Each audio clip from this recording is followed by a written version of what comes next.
नमस्कार दोस्तों, कैसे आप लोग। आशा करते हैं सभी लोग अच्छे होंगे।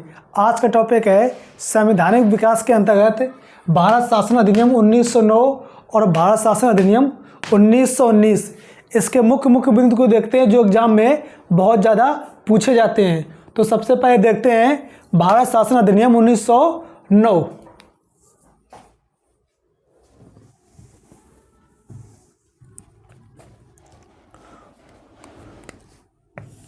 1909 अधिनियम का सबसे पहले दूसरा नाम पूछा जाता है। दूसरा नाम मार्ले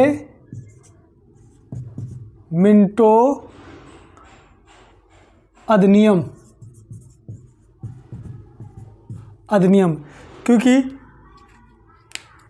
मार्ले उस समय सचिव था।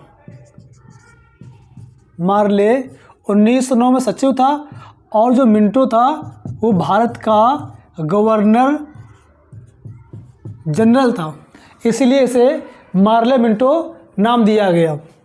और 1909 अधिनियम को ही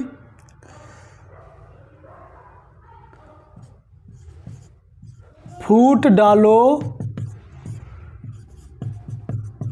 और राज्य करो। फूट डालो और राज्य करो नीति पर आधारित था। यानी 1909 अधिनियम था कि फूट डालो हिंदू मुस्लिम में और राज्य करो। और इसी अधिनियम के तहत मुसलमानों को अलग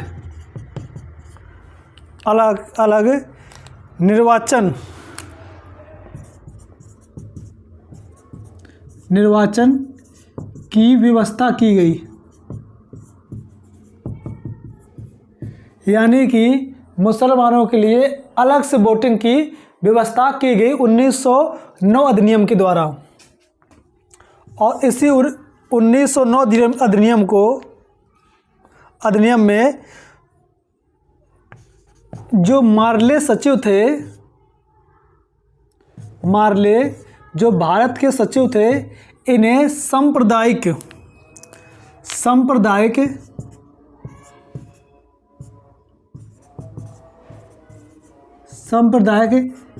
प्रणाली का जनक कहा गया। क्योंकि इन्होंने ही 1909 अधिनियम में मुसलमानों को अलग से निर्वाचन की व्यवस्था देने का सुझाव दिया था, इसीलिए इनको सांप्रदायिक प्रणाली का जनक कहा गया। और 1909 अधिनियम के द्वारा ही गवर्नर की जो कार्यकारी परिषद थी, गवर्नर की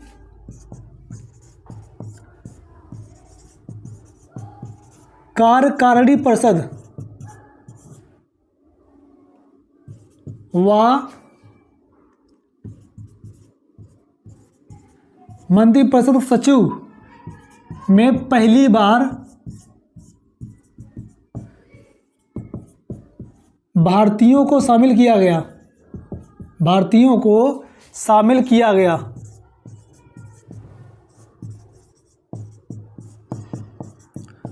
पहली बार भारतीयों को शामिल किया गया। और वायसराय की कार्यकारिणी परिषद में वायसराय की जो कार्यकारिणी परिषद थी, उसमें नियुक्त होने वाले पहले भारतीय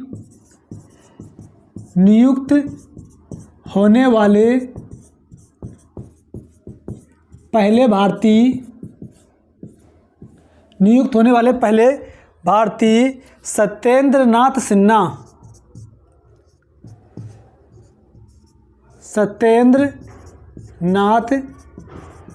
सिन्हा थे। यानी कि कार्यकारिणी परिषद में जो सबसे पहले भारतीय नियुक्त हुए गवर्नर की कार्यकारिणी परिषद में, तो वो सत्येंद्र नाथ सिन्हा थे।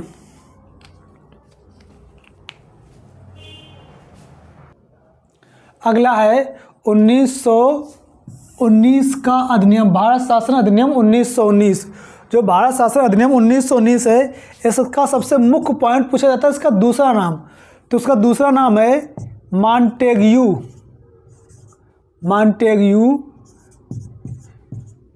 चेम्सफोर्ड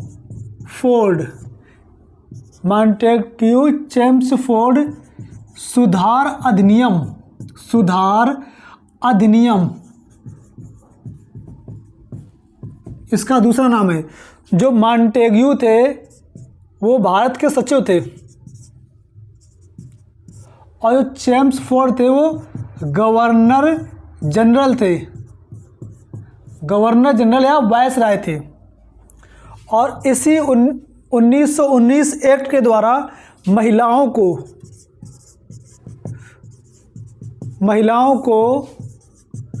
पहली बार वोट देने की अनुमति मिली या मत देने का अधिकार मिला। मत या वोट देने का अधिकार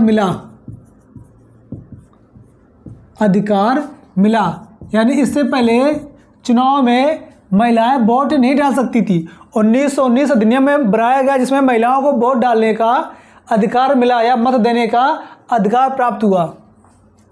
और इसी एक्ट के तहत 1919 के द्वारा ही भारत में लोक सेवा आयोग गठित हुआ। भारत में लोक सेवा आयोग गठित हुआ और इसकी जो सिफारिश की थी ली आयोग ने सिफारिश की थी। ली आयोग ने सिफारिश की थी और 1926 में लोक सेवा आयोग का गठन हो गया था जिसकी सिफारिश ली आयोग ने की थी। और 1919 एक्ट के द्वारा भारत में द्वैध शासन की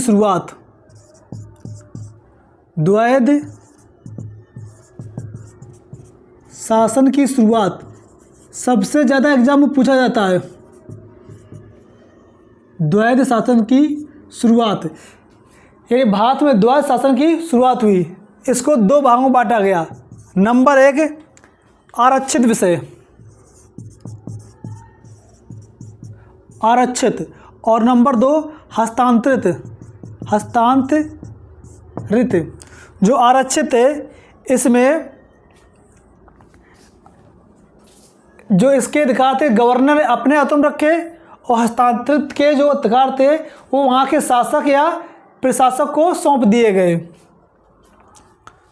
या ये कह सकते हैं कि आय के सारे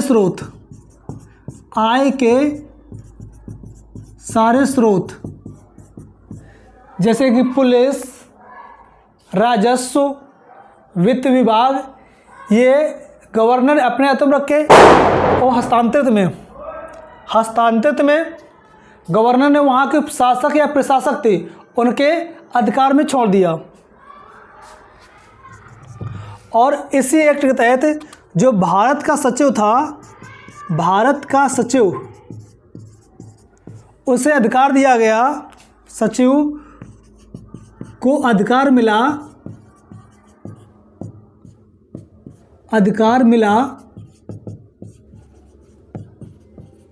कि वह नियंत्रक महालेखा परीक्षक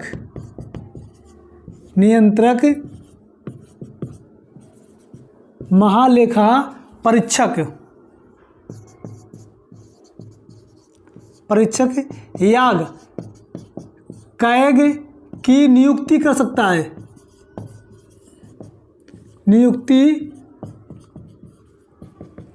सकता है। यानी भारत का जो सचिव था उसे अधिकार दे दिया गया कि अब वो व्यक्ति नियंत्रक महालेखा परीक्षक या कैग जो भारत का संचित निधि की देखरेख करता है, वर्तमान में भारत की संचित निधि का देखरेख करता है नियंत्रक महालेखा परीक्षक, तो उसकी नियुक्ति भारत का सचिव कर सकता था। आगे है प्रांतों में द्वैध शासन की शुरुआत। प्रांतों में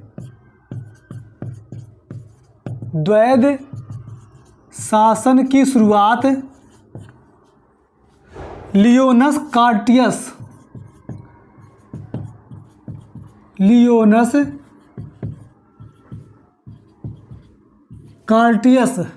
ने की थी। यहाँ प्रांतों में द्वैध शासन के जनक लियोनस कार्टियस थे। इसके बाद जो 1919 अधिनियम था, इसके तहत एक वैधानिक आयोग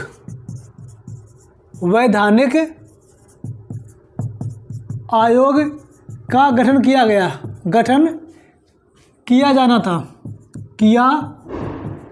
था, जो 10 वर्ष बाद समीक्षा के लिए भारत आएगा। समीक्षा के लिए या द्वैध शासन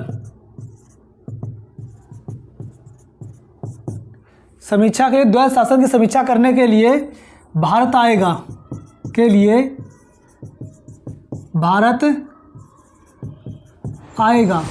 और इसी के उपलक्ष्य में जो साइमन कमीशन 1928 में भारत आया, साइमन कमीशन जो 1928 में भारत आया था, इसका पूरे भारत में जोर शोर से विरोध हुआ था, क्योंकि इसमें 6 अंग्रेज अधिकारी होने चाहिए थे और 4 भारतीय होने चाहिए थे, यानी टोटल 10 व्यक्ति। लेकिन ऐसा न करके उसमें सारे के सारे सदस्य अंग्रेज को चुन लिया गया, इसलिए इसे व्हाइट कमीशन कहा गया। और उसमें किसी भी भारतीय सदस्य को ना चुनने का कारण था, क्योंकि उसमें साइमन कमीशन ने सिफारिश की थी उसमें किसी भारतीय को ना चुना जाए, इसीलिए किसी भारतीय को नहीं चुना गया। और उसमें 10 के 10 सदस्य अंग्रेजी या ब्रिटिश सरकार के थे, इसलिए साइमन कमीशन का पूरा भारत में जोर शोर से विरोध हुआ था।